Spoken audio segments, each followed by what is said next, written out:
Hello everyone, आज हम बात कर रहे हैं एनसीईआरटी की एक्सरसाइज 11.3 3D एक्सरसाइज है। इससे पहले की 11.1 और 11.2 एक्सरसाइज हम लोगों ने करी हुई है।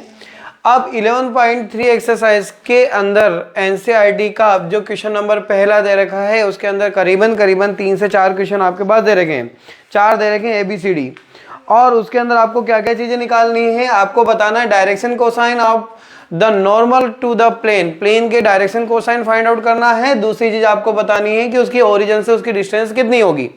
तो देखिए, ये सारी चीज निकालने के लिए हमारा जो फंडा होता है कि डायरेक्शन कोसाइन जो है, direction cosine to the normal भी निकल जाए और उसकी ओरिजिन से डिस्टेंस भी निकल जाए। तो एक बेसिक फॉर्मूला है Lx plus My plus Nz is equal to P। तो यहाँ P क्या करेगा, काम करेगी, डिस्टेंस का काम करेगी, और LMN जो है डायरेक्शन कोसाइन हो जाएगी आपकी।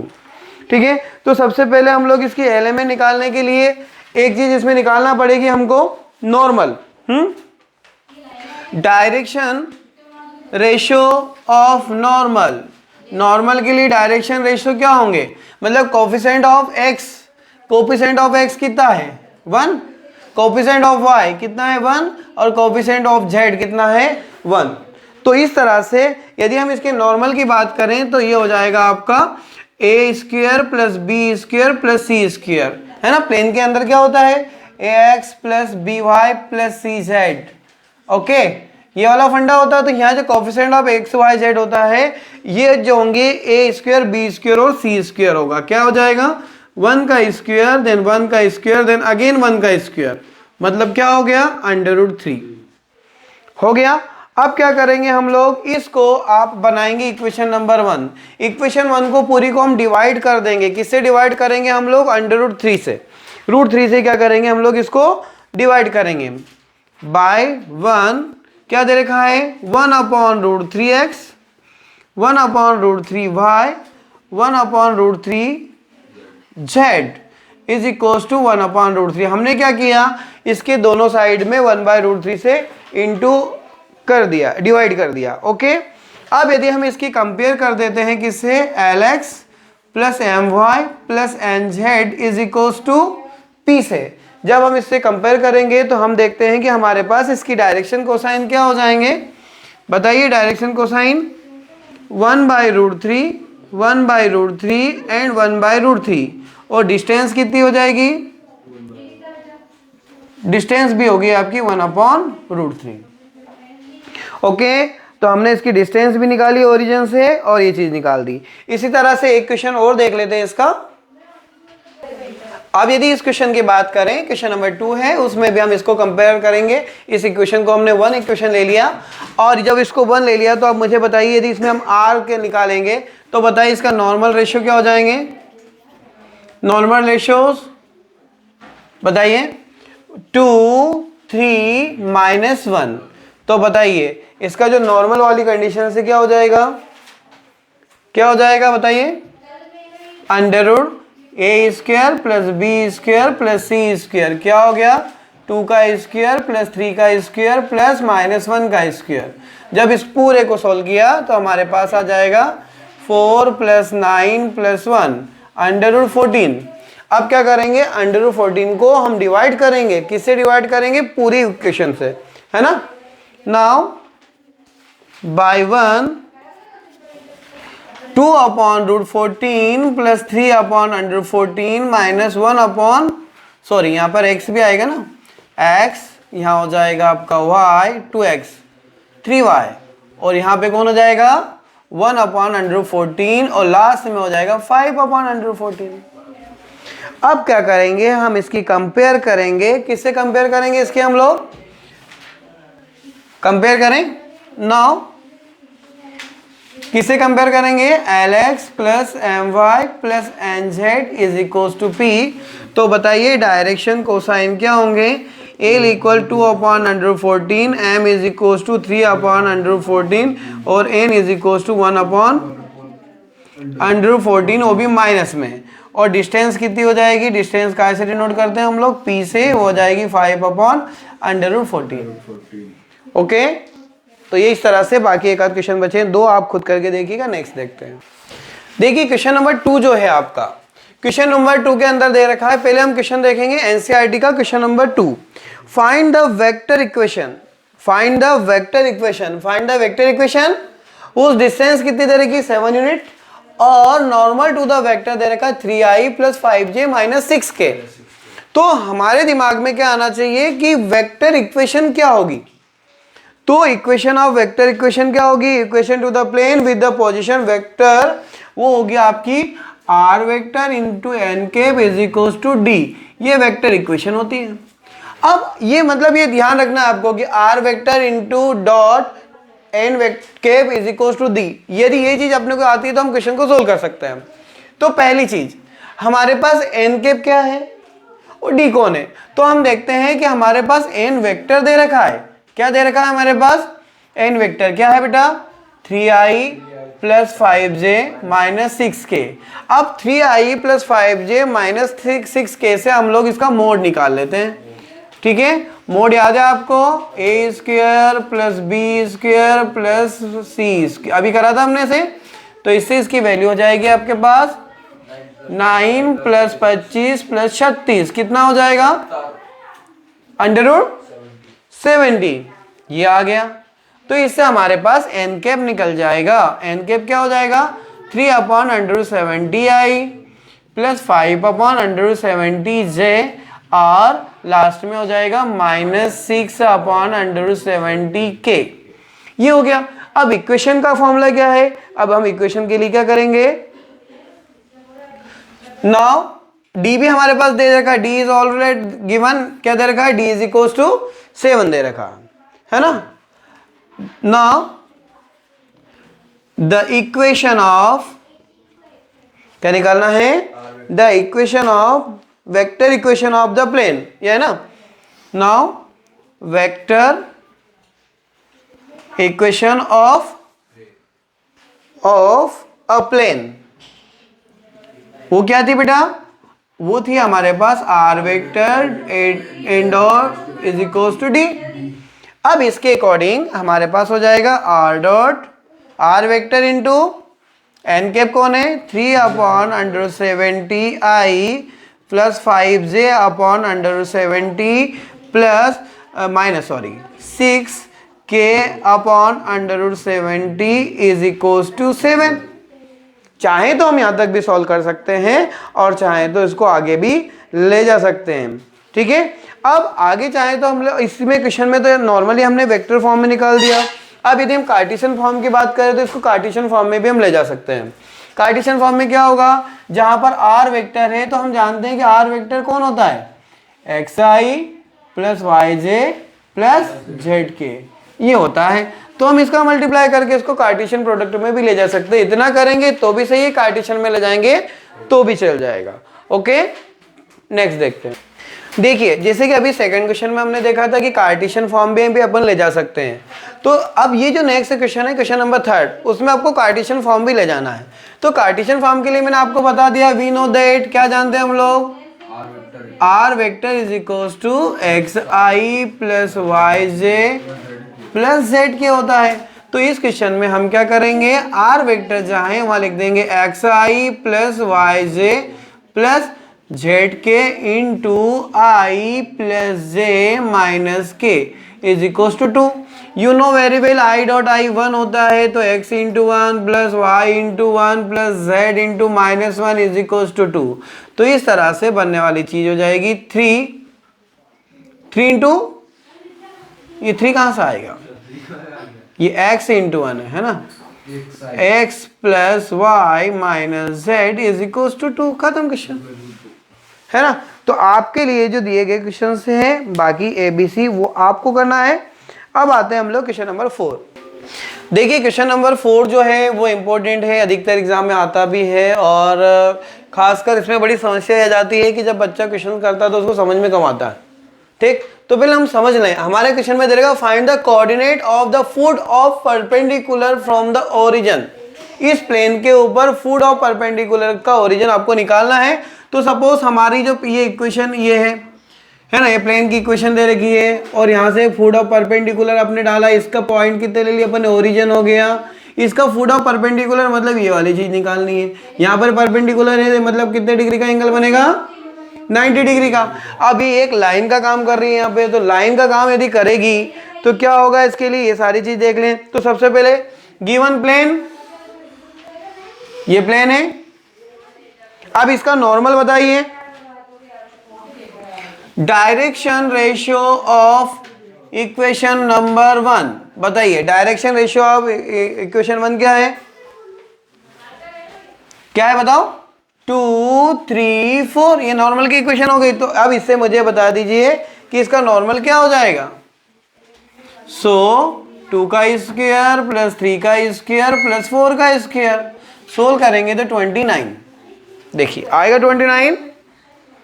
जब भी 29 आ गया, अब हम क्या करेंगे, equation of line through the origin, origin से जाने वाली लाइन की इक्वेशन बताएंगे। क्या लेंगे, equation of line through the origin and right angle to equation number 1। Equation number 1 की जो लाइन है, यहां से जाने वाली लाइन की इक्वेशन बताएंगे।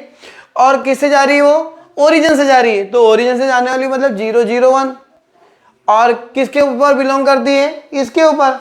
तो यहां से लिखेंगे इक्वेशन ऑफ अ लाइन, क्या लिखा अपन ने, equation of a line through origin, origin से जा रही है, okay, and at right angle. यह राइट एंगल भी बनाई क्योंकि कोई भी चीज परपेंडिकुलर होती है तो 90 डिग्री का एंगल बनाती है। And perpendicular right angle to equation number 1। Equation number 1 की यहां से देखिए, तो हमारी बेसिक इक्वेशन होती है x minus x1 upon a, y minus y1 upon b and z minus z1 upon c. तो इससे हमारे पास x1 y1 z1 जो होंगे वो तो ओरिजिन है, और ओरिजिन है तो उसके कोऑर्डिनेट कितने हो गए, 0 0 0। तो यहाँ हो जाएगा x माइनस 0 अपॉन ए मतलब कौन, 2, y माइनस 0 अपॉन 3 और z माइनस 0 अपॉन 4। अब इस सबको अपन ने अपने हिसाब से नाम दे दो। हमने लैम्डा रख दिया, आप आपकी इच्छा हो रख सकते हो, ठीक है। बहुत सारे बच्चों को पसंद नहीं होता लैम्डा, कि लैम्डा होता है क्या, तो बच्चे पी रख देते, डी रख देते, आर रख देते एंड सो ऑन। तो हमने तो लिखा क्या, लैम्डा रख दिया है ना। तुम्हारी जो पसंद है वो रख दो आप। तो यहाँ x इक्वल कितना आ गया, 2 lambda, y is equal to 3 lambda और z इज इक्वल टू कौन आ गया, ये किसके कोऑर्डिनेट हो गए, यहाँ पर जो पॉइंट्स आएगा उस पॉइंट के कोऑर्डिनेट हो गए। कौन से पॉइंट के, यहाँ पर, या यदि वो पॉइंट P ले लिया अपन ने, इसको n ले लिया, तो ये n के कोऑर्डिनेट है। किसके कोऑर्डिनेट है ना, ठीक है। तो यहाँ एक जो कोऑर्डिनेट पॉइंट्स हो जाएंगे 2 लैम्डा और 3 लैम्डा और 4 लैम्डा। ये हो गया 2 लैम्डा, 3 लैम्डा और 4 लैम्डा हो गया। अब क्या करना है आपको, हम जानते हैं कि फूड ऑफ परपेंडिकुलर निकालना है। जब हमको फूड ऑफ परपेंडिकुलर निकालना है तो इससे हमें क्या दिखेगा कि ये जो पॉइंट्स हैं, यदि ये पॉइंट्स इस इक्वेशन से बनेंगे तो ये इस प्लेन के ऊपर भी लाई करना चाहिए, ठीक है। तो क्या लिखेंगे इस क्वेश्चन में हम लोग, इसमें हम आगे लिखेंगे these points lie on the, these points x y z are lie on equation number 1। जब इक्वेशन 1 के ऊपर लाई करेगा तो मतलब जहां पर x है, y है, z है, वहां पर क्या रख देंगे हम लोग, इन पॉइंट्स को फाइनल रख देंगे। तो क्या हो जाएगा, देन क्या हो जाएगा, 2 into 2 lambda plus 3 into 3 lambda plus 4 into 4 lambda minus 12 is equal to 0। जब इसको सिंप्लीफाई किया जाए तो 4 lambda plus 9 lambda plus 16 lambda is equal to 12, और इसको सोल्व कर दें हम लोग तो लैम्डा की वैल्यू हो जाएगी 16 और 4 20, 20 और 29 हो जाएंगे, मतलब 12/29 कितना आ जाएगा, 12/29। अब हमको तो किसके कोऑर्डिनेट निकालना है, फूड ऑफ परपेंडिकुलर के। किसके निकालना है, फूड ऑफ द परपेंडिकुलर के। Then foot of perpendicular coordinate of foot of perpendicular क्या हो जाएंगे, वो कौन है फुट ऑफ परपेंडिकुलर n, क्या है 2 लैम्बडा 3 लैम्बडा 4 लैम्बडा। तो ये क्या हो जाएगा बताइए 2 इंटू 12, तो 2 इंटू 12 कितना हो जाएगा 24/29, दूसरा हो जाएगा 36/29 और लास्ट 48/29। तो ये फुट ऑफ परपेंडिकुलर हो गया। मतलब सरल है, कोई बड़ी बात नहीं है। अब सारे क्वेश्चन जो है ABCD वो इसी तरह से हैं। आप चाहें तो एक आध क्वेश्चन और भी मैं बता सकता हूं। हम C और देख लेते हैं इसी का। देखिए ये जो क्वेश्चन है x + y + z जिसकी हमने बात करी कि एक और हम कर लेते हैं, C वाला पार्ट है। तो डायरेक्शन रेशियो ऑफ नॉर्मल क्या आ जाएंगे 1 1 1। तो बताइए नॉर्मल क्या हो जाएगा √1 का स्क्वायर देन 1 का स्क्वायर देन 1 का स्क्वायर, कितना आ गया √3 हो गया √3। यहां तक कोई समस्या नहीं है। पर आई थिंक इसमें अपन देखें तो इक्वेशन ऑफ प्लेन लगा के डायरेक्टली भी कर सकते हैं। इसमें LMN की इसकी रिक्वायर्ड तो नहीं होनी चाहिए, LMN वाले फॉर्म में 0 0 वाले फॉर्म में की है क्या, क्योंकि TT फॉर्म से सीधा सीधा भी आ सकता है, कोई दिक्कत नहीं है। आप वो तो वहां जरूरत पड़ती है जहां पर वो चीज डिफरेंट डिफरेंट होती है। ठीक है तो अब चलो ठीक है, निकाल लिया तो निकाल लिया, कोई इश्यूज नहीं उसके अंदर। सबसे पहले हम बात करते हैं इसके अंदर इक्वेशन ऑफ अ लाइन। क्या लिखेंगे इसके अंदर अपन लोग equation of a line passing through, कहां से जाती है 0 0 0 एंड क्या है परपेंडिकुलर टू इक्वेशन नंबर 1 हो जाएगी आपकी x - 0/1 y - 0/1 और z - 0/1। इसके इक्वल हमने ले लिया r, अभी हमने लैम्डा नहीं लिया, r ले लिया। तो क्या हो जाएगा x = r, y = r and z = r। ये किसके कोऑर्डिनेट हैं, ये n के, r r r। ठीक है ट्रिपल r, ये पिक्चर भी आई है याद हो आप लोगों को, है ना r r r करके पिक्चर भी आई शायद तक। तो जब हमारे पास r r r आ गया तो क्या करेंगे, है ना, पॉइंट्स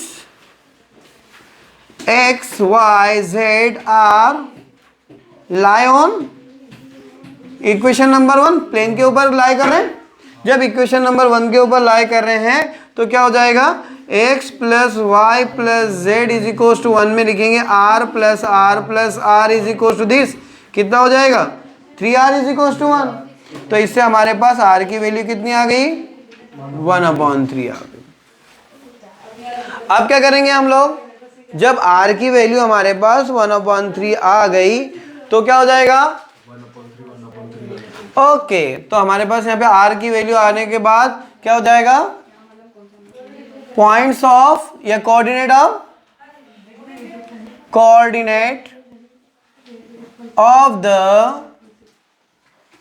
फुट ऑफ परपेंडिकुलर, वो कौन था n r r r, कितना आ गया 1/3 1/3 और 1/3। ठीक है इस तरह से क्वेश्चन फिनिश होता है। नेक्स्ट देखते हैं। देखिए ये क्वेश्चन नंबर 5th है। 5th में 2 क्वेश्चन दे रखे हैं, 2 में से एक मैं बताऊंगा, एक आप ऐसा का ऐसा करिएगा। इसमें दे रखा है कि find the vector equation of plane, तो दिमाग में चलना चाहिए vector of equation of plane तो 2 तरह की होती है, पर यहाँ पर क्या दे रखा है जो एक पॉइंट से होकर जा रही है, किसी एक पॉइंट से होकर जाने वाले प्लेन की इक्वेशन होती है r - a × n = 0। ओके ये बात क्लियर याद है आपको? यदि ये बात आपको याद है तो इसको हम लोग सॉल्व कर सकते हैं।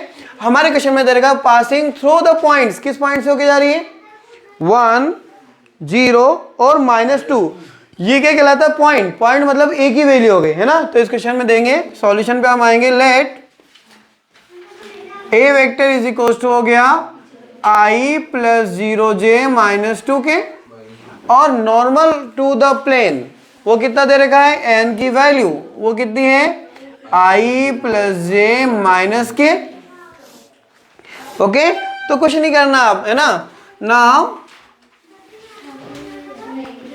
Vector equation of the plane, क्या हो जाएगी, r minus a into n vector is equal to 0। हम लिख देंगे r की जगह r, a की जगह लिखेंगे i minus 0j plus 0j minus 2k, और साथ में हो गया i plus j minus k equal 0। Okay, ये तो नॉर्मल चीज हो गई। अब उसने बोला कि इसको कार्टेशियन फॉर्म में भी लिखिए। किस फॉर्म में लिखिए, कार्टेशियन फॉर्म में। तो हम इस क्वेश्चन को चाहें तो कार्टेशियन फॉर्म में भी लिख सकते हैं। किस फॉर्म में लिख सकते हैं, कार्टेशियन फॉर्म में भी इसको हम लोग लिख सकते हैं। तो कार्टेशियन फॉर्म में लिखने के लिए क्या करना पड़ेगा, we know that r vector is equal to xi yj plus zk। रखिए r की जगह लिख दो xi plus yj plus zk, okay, minus i minus plus 0j minus 2k into साथ में कौन आया, i plus j minus k is equal to 0। अब क्या करेंगे, i वाली चीज अलग कर लेंगे, j वाली चीज को अलग कर लेंगे। तो यहाँ देखिए x minus 1i, y minus 0j, z minus minus plus 2k into i plus j minus k। You know very well i dot i1, j dot j1 और k डॉट k1। तो इसका इंटू कर देंगे तो x minus 1 into 1, y minus 0 into 1, z plus 2 into minus 1 is equal to 0। जब solve किया जाएगा तो x minus 1 plus y minus z minus 2 is equal to 0। इसको और रीअरेंज कर लो तो x plus y minus z, 2 और 1 3, 3 उधर चला जाएगा। तो इस तरह से आपका प्लेन की इक्वेशन बन जाएगी x plus y plus minus z is equal to 3। तो इस तरह से हमने 1 से लेके 5 तक के क्वेश्चन कंप्लीट किए। Thank you very much.